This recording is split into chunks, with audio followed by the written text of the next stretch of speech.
Good evening, everyone. This is entirely last minute, just something I've been working on for much of the day.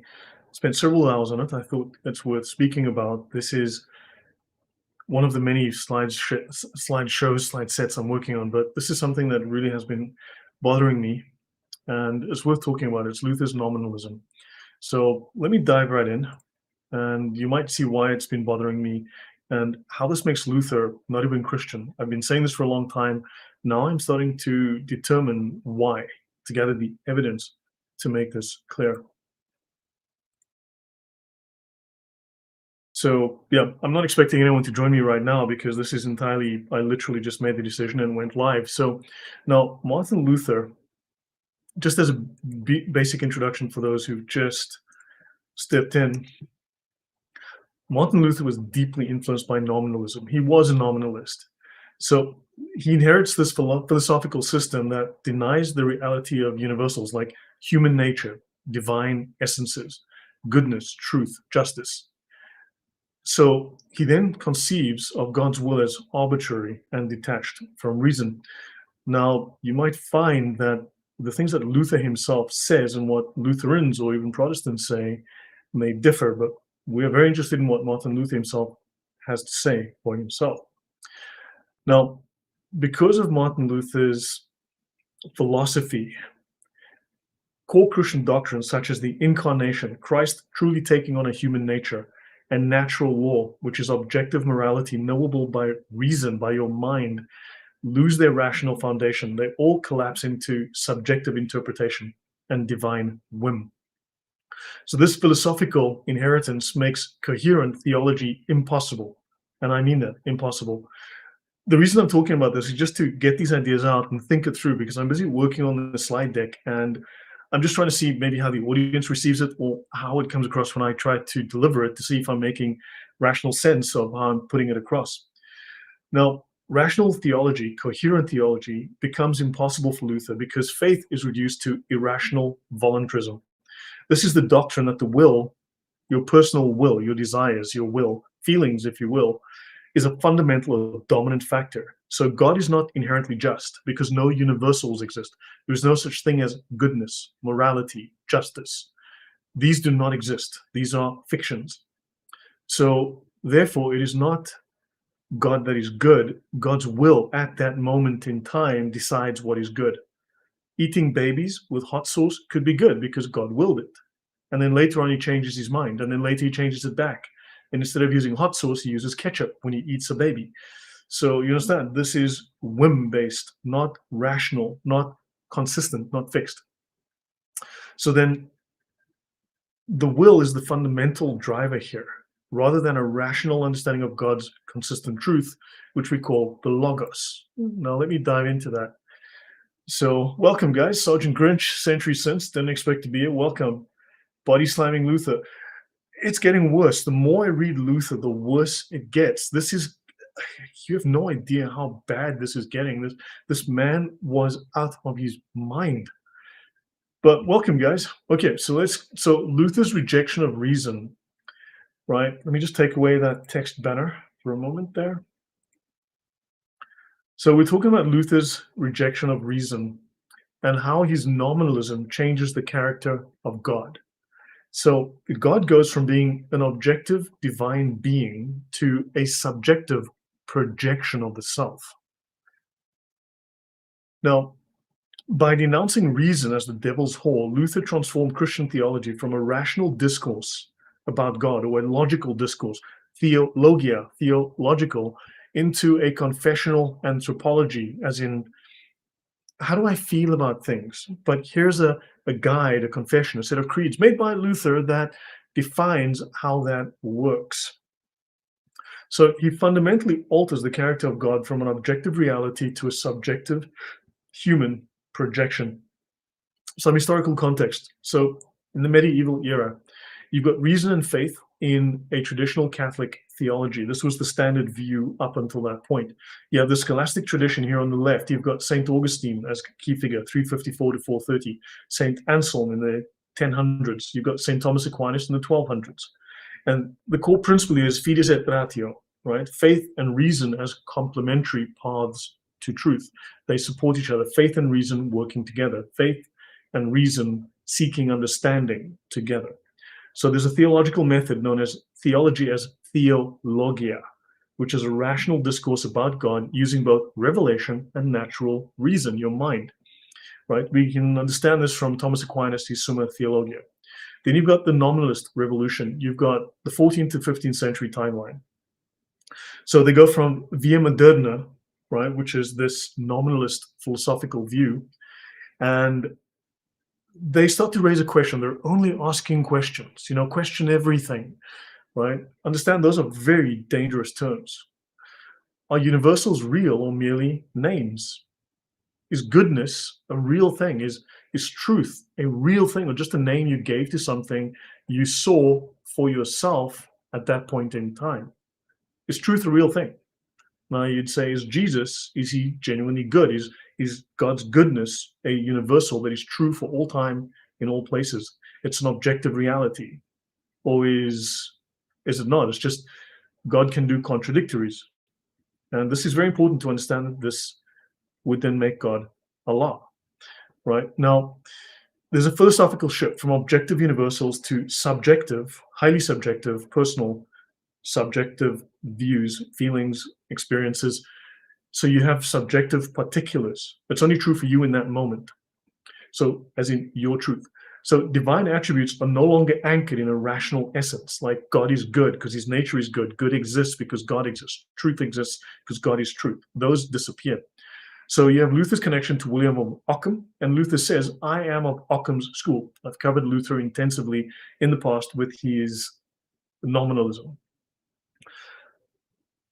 So I'm not going to do every single slide. I'm still working on these, but I just thought, let me throw this out there. Did you think Luther used the cult methods to develop a following? I can't prove it, but I must admit, the more I read and the more I'm starting to sense that, yes, there's something. It's hard to prove. It's impossible to prove, perhaps, but looking at parallels I've seen with other figures in history, I can't escape the feeling. Let's just say I can't escape it. I can't prove it right now, but it's hard to escape. Porfirio says, when you place your personal feelings and thoughts over the evident objective truth, objectively, you are abiding by your own revelations, not the gospel. And that's 100% true. So let me throw a few pages on and let me go through a few pages and just see where we end up. So there's a harmony, right, within theology. So faith perfects reason, right? Reason on its own doesn't grasp everything. There's a limitation. So faith takes us where reason can't go, but reason illuminates faith, right? Reason explains, it can defend, it can define, it can clarify what faith perceives. Welcome, Janice. So Augustine teaches that we believe in order to understand, right? We believe something so that we can begin to understand it. We apply our reason to it, but we also understand in order to believe. Now, faith offers truths beyond unaided reason, like the Trinity or Incarnation. Now, we do understand that there are things beyond our reason. God stands outside, but also God stands outside of human limitations. He created the universe. He stands outside of time and things, right? That's how we perceive God, very simply put. But we also realize that God is logical. God is rational. The universe can be understood because that's a faculty we inherit from God, from our Creator. Now, reason clarifies and defends the truth against error. We do realize that things like Trinity, like the Incarnation, those are things that are miraculous. They stand outside of the mundane human world, right? The world of physics and matter and mathematics and so on and science that we stand in, but we put that in a special category, a religious category. But reason clarifies and defends truth against error. So, harmony of fides et ratio, right, of faith and reason. So Anselm defined theology as faith-seeking understanding. Now, faith is not irrational. It invites reason to penetrate into the mystery. And faith perceives these things. It understands these things that are theological. They stand outside of the standard mundane world we live in, and we realize there's God, and therefore there's a category of things that faith apprehends. But reason allows us to understand these things and define them more clearly. So reason, when rightly ordered, will lead naturally to the threshold of faith. We can understand that there's something greater than us. We can understand there's a creator by seeing his works. Reason tells us there's something beyond us, right? And of course, we then apprehend the rest of it through faith. So theological science and Aquinas. For Aquinas, theology is a scientia grounded in divine revelation, yet it employs reason to systematize and to explain what it perceives. So reason doesn't generate revelation, but once revelation is given, reason can unpack it coherently and then defend its credibility. So you have two lights, you have one truth. So both natural reason, which is the created intellect, and then divine faith, which is infused supernatural light, come from God, and therefore they cannot truly contradict. God gave us both. God gave us reason, and he gave us faith. And because God gave us these, their God-given intellect and God-given faith, they then work together. This has been the standard view. Now, conflicts will either signal that you've misused reason or you've misinterpreted revelation. There is never opposition in their essence. This is the long-standing view. Now, the nominalist revolution of the 14th to 15th centuries was a decisive break from this classical scholastic realm, the objective realm, to subjectivism and relativism. So you have thinkers like Aquinas who held universals, goodness, faith, truth, justice, to be grounded in God's eternal reason, in his eternal character, his eternal nature. It's a fundamental, foundational nature of God. Nominalists, though, led by William of Ockham, reduce them to just names. They're just a name you give to something you personally experience that's only valid for you in that moment, through your personal subjective experience. So the consequences are profound. Divine attributes are not rationally knowable in their essences. There's no such thing as goodness. It doesn't exist. There's no such thing as justice. It's just your experience at that moment. God decided this was just then. But there's no essential essence that exists outside and apart from your subjective experience. These are just arbitrary acts of God's will. So this weakens the union of faith and reason. And so you create a theology of voluntarism and subjectivism. So Luther locates himself in this trajectory, when he declares, I am of Ockham's school. He speaks of his master, Ockham. So there's the pipeline from nominalism to Reformation thought, and we're going to dive deeply into this over time, but I'm just trying to get my head around, have I described these, have I written this well, or do I need to change this, right? So authority shifts from objective universals to a subjective interpretation. Now, nominalism is a philosophy of unreality. So the core claim is that universals like nature, essence, substance, justice, goodness, and so on, do not exist. Only individual objects exist, or individual experiences exist. So reality is fragmented, known only through an individual moment, something that's happened to you. So therefore, you deny that the mind can grasp the objective truth of reality. So you go from objectivity to subjective experience only is valid for you. And on theology, there's going to be a fundamental effect. It destroys the Christian basis. So God's will is arbitrary. It is unconstrained by logic or reason. There is no more logos. It disappears. Ockham taught that God could redeem man by becoming a stone or a donkey. Jesus didn't have to be born. The logos did not have to be born as man. The incarnation didn't need to happen. Jesus could have come down as a beetle, a bug, your computer mouse, whatever. He could have done so because being born was an arbitrary decision. There was nothing deep about it. So the incarnation is not about the logos taking on human nature, because you have no human nature. There is no essential such thing as human. There are no categories. There's no men. There's no women. There's no categories. There's only a thing. And you perceive that thing as a man. There's a thing you see, and you identify it as a banana, but maybe it identifies itself as a chihuahua. So the logos taking on human nature, this is not about the logos taking on human nature. It was about God working as he wished, as his whim at that moment, in a manner that's unrelated to any sort of logic or reason. So the consequence is that incarnation ceases to reveal logos, assuming human nature, but it's just sheer divine whim. So natural law collapses. We'll talk more about this issue of natural law. But justice and grace are reduced to whatever God declares at his whim at any time. Whatever he does at that moment is justice. Whatever he does at that moment is grace. And then even contradictions then become justice. Even things that are utterly contradictory. Now, we do know that, or at least within Orthodox Christian belief, God does not do contradictories. God does not do evil, but under this system, God can do evil. And it's good because God willed it. God said so, damn it, and shut up. Pretty much that's how that works. So because of the arbitrary nature of reality, man cannot know the essential nature of sin and grace. Because what is sinful for you could be good for him, because it's whim of God, right? God decides. There's no eternal nature of God. There's no such thing as morality. There's no such thing as goodness or justice or truth. It's just what God decides in that moment. And just maybe, potentially, you are God, but we'll get to there.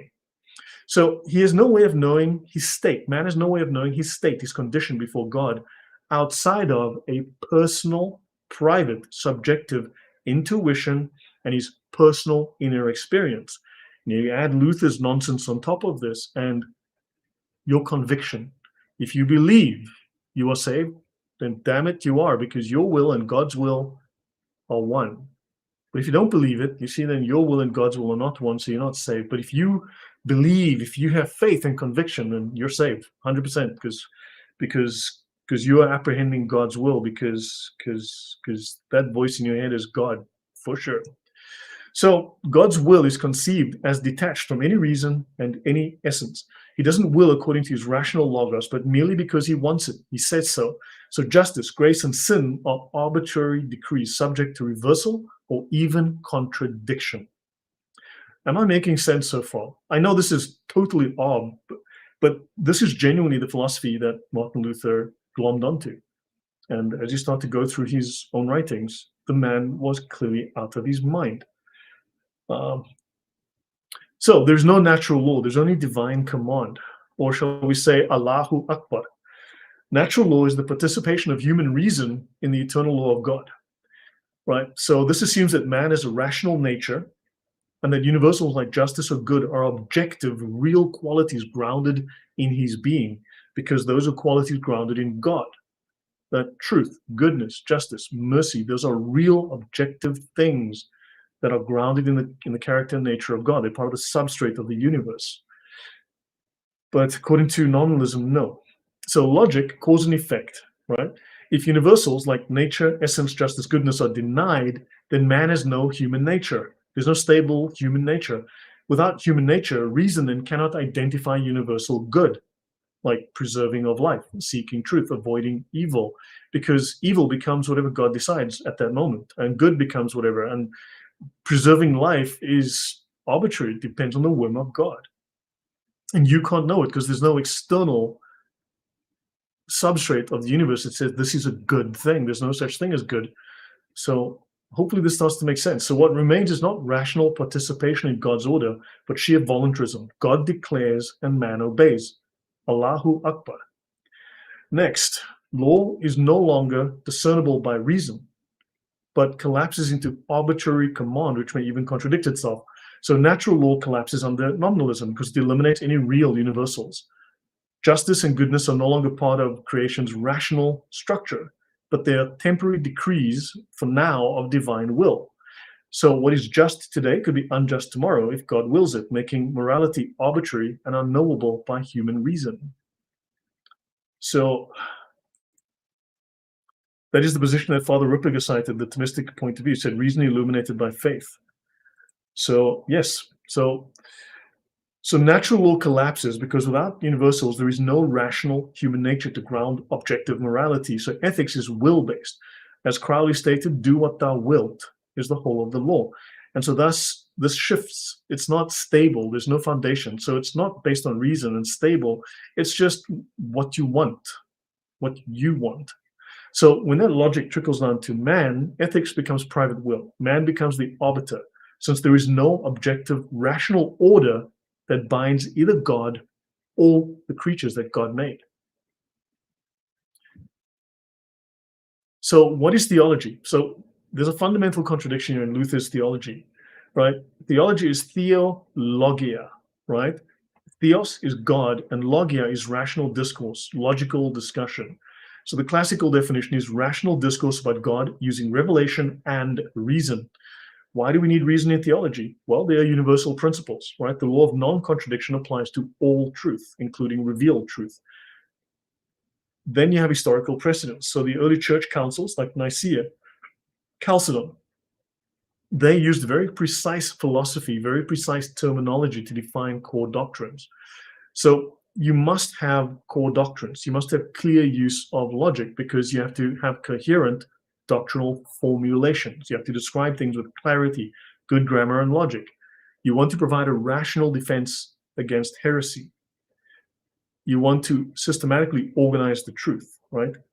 As Aquinas says, grace perfects nature. It does not destroy it. They work together, right?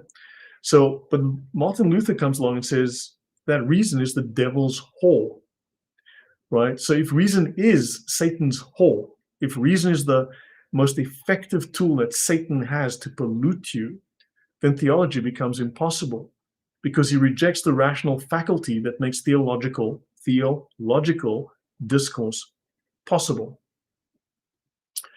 Now, classical theology is the rational discourse of God in revelation and reason. Now, the church fathers and the scholastics insisted that the law of non-contradiction applies to all truth. So reason is not opposed to faith, but it's essential for doctrinal formulation, rational defenses, integration of truth, right? So when Luther denounced reason, he undermined the very faculty, reason, that makes theology possible. Theology is only possible because of reason. So reason is rejected, theology becomes irrational subjectivism.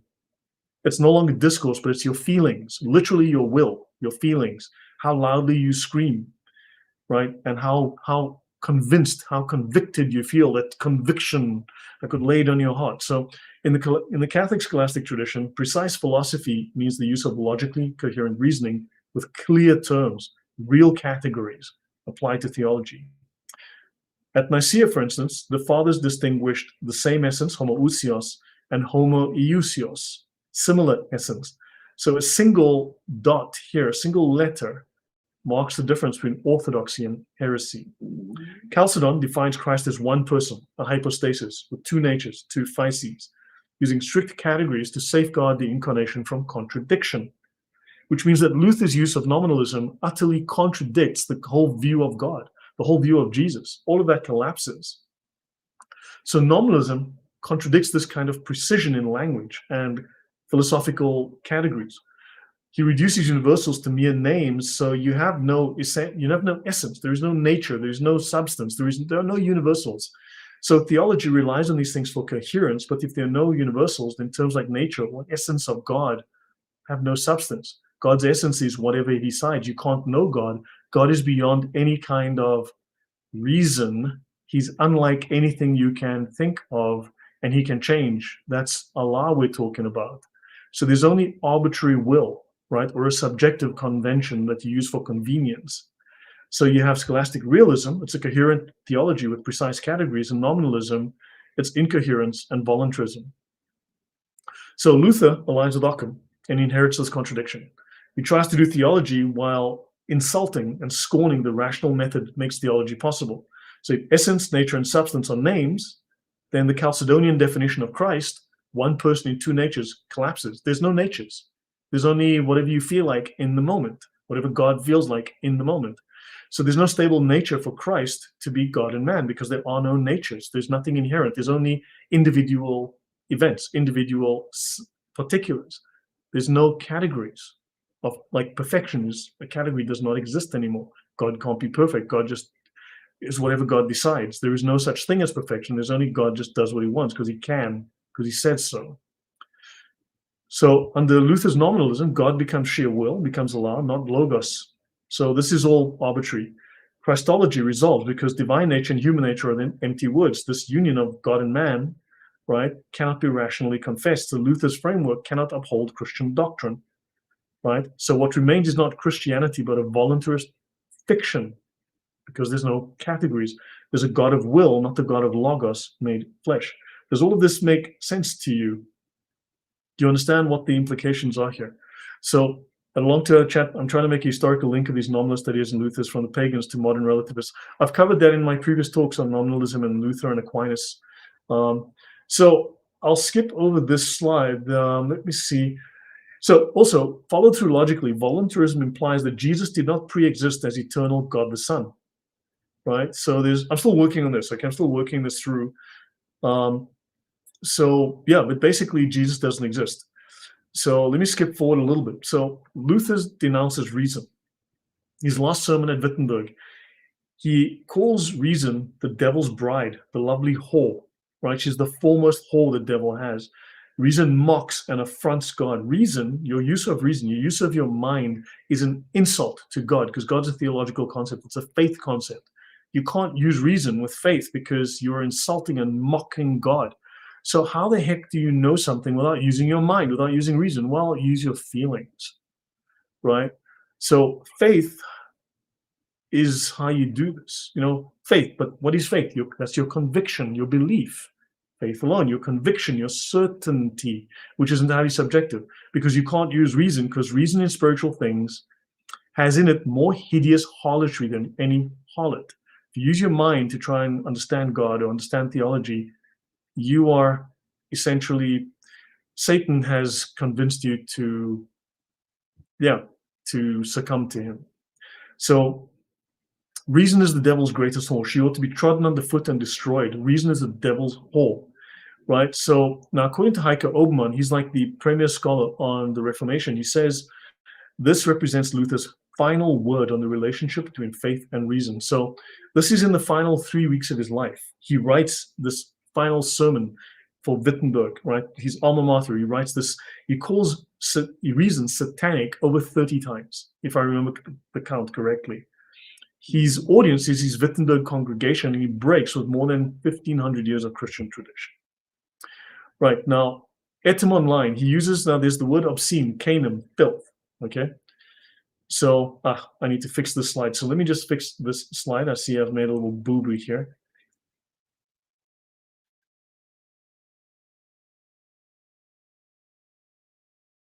Good grief, let me just fix that.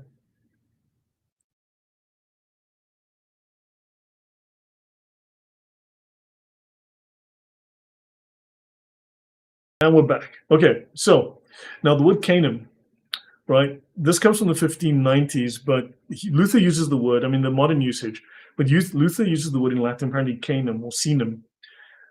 It's basically, it implies something offensive to the senses, right? And we use it in the terms of obscene. So reason is obscene. It's offensive. It's offensive to modesty. It bodes ill. It brings bad things. It's indecent. It's impure. So he says here, for instance, what I say about the sin of lust also applies to reason. Reason mocks and affronts God. We must guard against reason. As a young man must resist lust, so reason is by nature a harmful whore. She won't harm me if I resist her. I trample reason and its wisdom underfoot, and I say, you cursed whore, shut up. Are you trying to seduce me into committing fornication with the devil? That's how you purge reason and are made free through the word of the Son of God. You tell reason to get lost. I destroy your wisdom and I trample it underfoot. This struggle will go on until the last day. This is what Paul wants. We have to quench not only the low desires, but also the high desires, reason. So apparently the Apostle Paul wants you to get rid of reason. Lock away your brain, stick it in, I don't know, under your bed, right? When whoredom invades you, strike it dead. What is whoredom? Well, that's using reason. That's using your mind, right? So see to it that you hold reason in check and do not follow her beautiful thoughts. Throw dirt, canem, senum in her face. Throw feces, poop, okay? And make her ugly. See to it, so this is Martin Luther, Luther's Works, volume 51. That's his sermons, okay? It's in his last sermon, right, at Wittenberg. So now look at the sexual characterizations, and thanks also to Ignatius about this. I've known about this, but he added some perspective that's really, really helpful here. So look at the categories of denunciation, but also this, he makes a systematic attack on reason, right? And you can see why Protestants have to defend against this, have to pretend it didn't happen, right? Or somehow try to say, well, actually what he meant was the usual nonsense. So he uses sexual metaphors, reason, the logos, right? And as Ignatius was saying to me previously, Jesus is the logos. God is the logos, right? Jesus is the logos. In the beginning was the word. And the Word was God, and the Word was with God, right? In the beginning was the Word was God, and the Word was with God. But he says, hold on, the Logos is the devil's whore, the devil's bride, a shameful whore. So seriously, but in this context, he's casting aspersions on the Logos, technically on Jesus, right? The Logos. And he uses animalistic terms. Logos is a beast, a stupid beast. It's an enemy of God, a source of mischief. It is carnal, it is sexual, it is whoreful, lustful. It must be trampled underfoot, it must be destroyed. There's over 100 recorded denunciations across Luther's corpus. And he does this, he writes about this, and he uses these terms over and over for 30 years. It's not like he just made it up one day and forgot about it. He does this for 3 decades. And then his last sermon in Wittenberg, one of his last 4 or 5 sermons before he dies, 3 weeks before he dies, this is his final word on reason and logic. So reason is the greatest whore the devil has. Human reason is corrupt, and it is blind in divine things. Your reason cannot do anything with faith or any theological subject. With God, reason is useless. It is corrupt. It is blind. The whole Aristotle is to theology as darkness is to light. The Aristotle becomes satanic. Luther called Aristotle the destroyer of pious doctrine, the ungodly public enemy of the truth. So he's got a 30-year campaign going against reason in theology. Janice says, I am horrified. Yeah, it's Antichrist. It gets worse. Look, I've just been putting this together the last couple of days, and I'm really thinking it through. I'm just trying to talk about this to see if I can simplify it, and maybe I'm not explaining it as well. But what are you getting from this? I'd love to get your thoughts here. But Ower says reason is a tool God gave us, and what he gave us, he wants us to use. But because of the fall, we misuse it. It needs to be illuminated by faith, so we use it rightly. But by itself, it is good. Yes. Yeah, Janice says, when you think it can't get worse. Yeah, it's getting worse. Yeah, sadly. So this denunciation, it was a break from Christian intellectual history. It is unprecedented. No theologian before Luther ever characterized reason as satanic, as diabolical, as evil, right? I'll do 1 or 2 more slides. So Luther's denunciation of reason wasn't casual rhetoric, right? It's a sustained campaign that spans decades. It is utterly unique in Christian history. So the Catholic and scholastic, now there's a reason why I have such affinity with Catholic thinking and Catholic doctrine, because it's rational, it's Aristotelian, and I find myself that I do my best to be rational and Aristotelian, to use the laws of logic. Whereas I find that Protestantism, the more I dig, is irrational. It is just gobbledygook. Right? So the scholastic tradition upholds reason as a God-given faculty perfected by grace. Luther recasts it as a satanic, evil adversary, a whore, a beast, an enemy of God to be destroyed. So his rejection goes to Aristotle's philosophical categories, but also the use of logic in theology. So if reason is corrupt and it is hostile to God, then coherent theology becomes impossible, because you need reason to make sense of things. Doesn't the Bible say, be ready to give a defense of your views? Well, for Luther, that was using swearing and shouting at people and just certainty, conviction, rather than a logical argument. So when we see Luther being rude and insane, then this is actually correct, because he's not using reason. But then he contradicts himself by using reason in his arguments, using reason in his other works, and he uses reason as a tool to explain things, but he uses reason as a tool to explain why reason is bad. Reason is evil. Reason is incapable of understanding theology. He uses reason to attack reason, which is retarded. So all you have is a rational discourse with your own will, your stubbornness, right? Your own whims and desires and wants, with passion, with emotion, with screaming and shouting, which Luther is well known for, and also subjective interpretation. So his assault annihilates the logos, the faculty that makes theologia, theology. He destroys it. He rejects it. So rational discourse about God is not possible. So faith is irrational voluntarism, breaking with 1,500 years of Christian theology. So nominalism, dissolved universals, reduces theology to God's arbitrary will, not a rational essence. So Luther gets this from Occam. Actually, I can simplify some of this stuff. right? So, what do you think so far of this? Janice, I stand with you on this. I read this man and I see a man slipping into madness. I have no idea why he wasn't in a padded cell. And I can understand why he's been whitewashed, why the story we know about Luther is not true. Reading Luther's works, now that I understand him better, this man was incoherent. He was crazy. In a straitjacket. Yeah, I fully agree. So the original midwit. Yeah. So um, reason, he says, is opposed to faith. Truth comes from revelation, not logic. You have to feel it. That's why it makes sense now. When I was younger, and I felt so freaked out when this guy kept saying, you've got to spiritualize it, got to bring it inside and spiritualize it. Like, what the heck does that even mean? So now, in The Bondage of the Will, he uses logic extensively, systematic use of cause and effect reasoning. Now, look, it's sloppy, it's crappy logic, granted, but he uses logic, or he thinks he's using logic, he claims to be using logic. He appeals to principles of non contradiction when the man is contradictory to the maximum. So he uses rational discourse to defend an anti rational stance. He can't escape the rational framework that he's condemning. I feel like I'm taking crazy pills. Honestly, the more I read this man, the more I'm thinking there's something wrong with the world. So his position is self-refuting because it uses a principle that he rejects. He's using his reason. But he and the Anabaptists called each other heretics because the error was that they were using reason to interpret theology, to interpret the Bible. So Luther cannot argue against reason by using reason.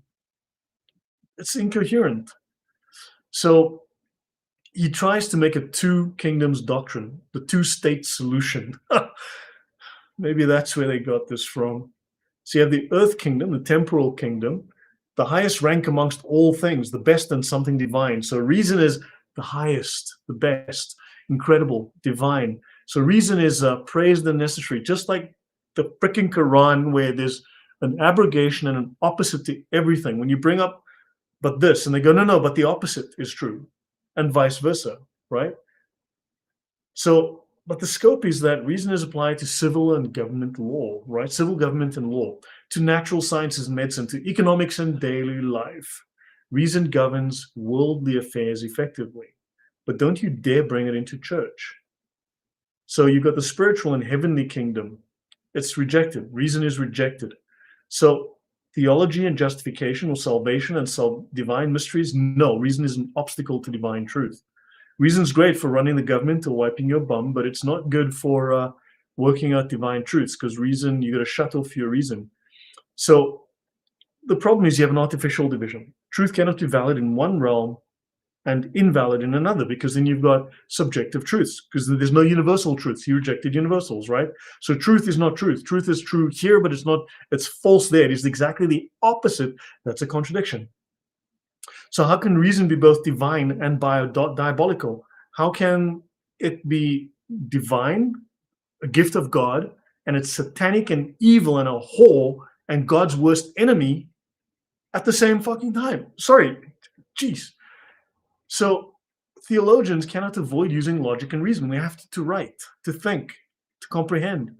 But Lutheran theology relies on rational argumentation to explain that reason is corrupt, satanic, gift of God.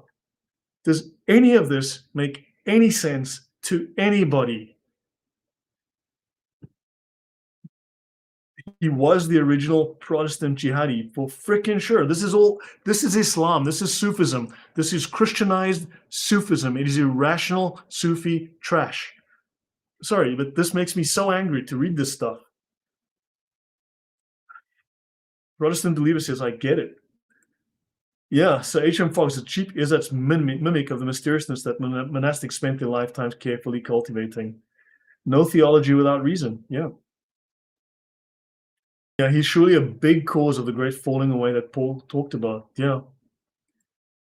So you have, but not to the extent. A lot of it are half truths. Yeah. So hold on, what did I miss here?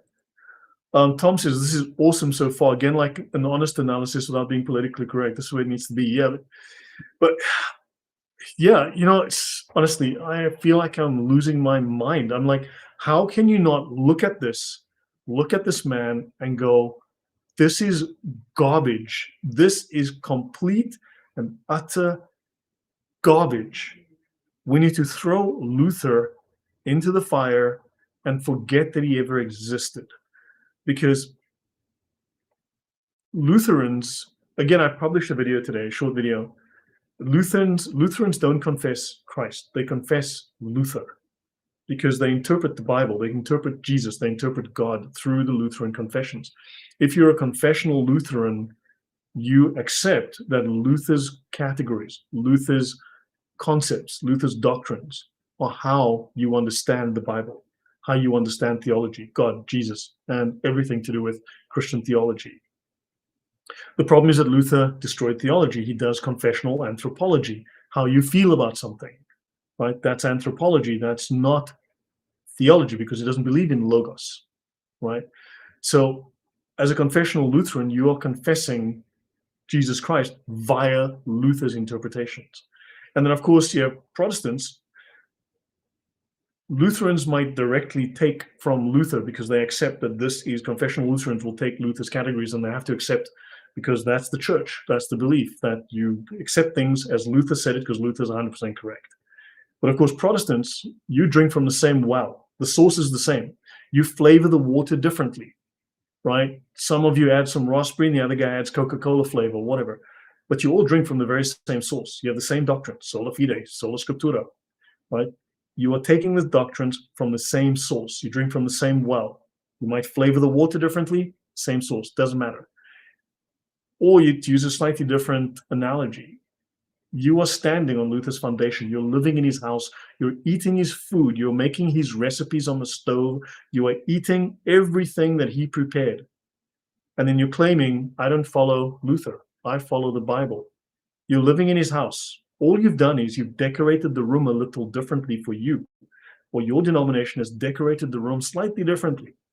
But the recipes you're using, the decorations, everything is what Luther gave you. You're working within the bounds of Luther's doctrines.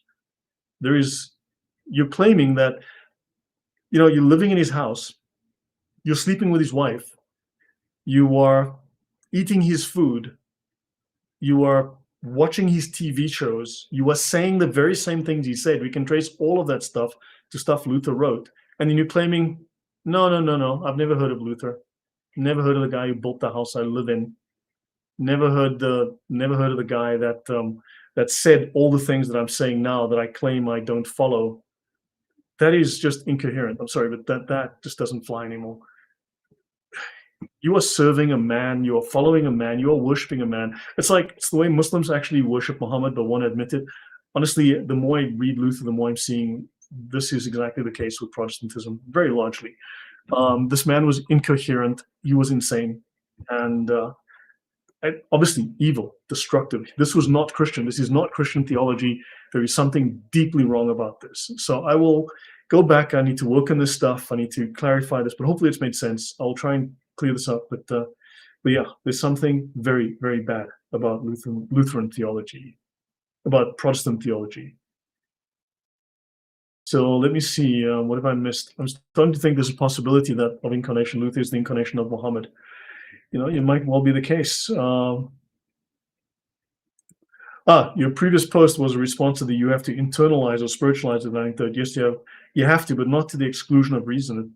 It is needed so you do not get swept in the wrong direction. No, there's something clearly very, very subjective about this. So look, that's it. I just wanted to talk about this because it's been on my mind. I've been working on this for hours now.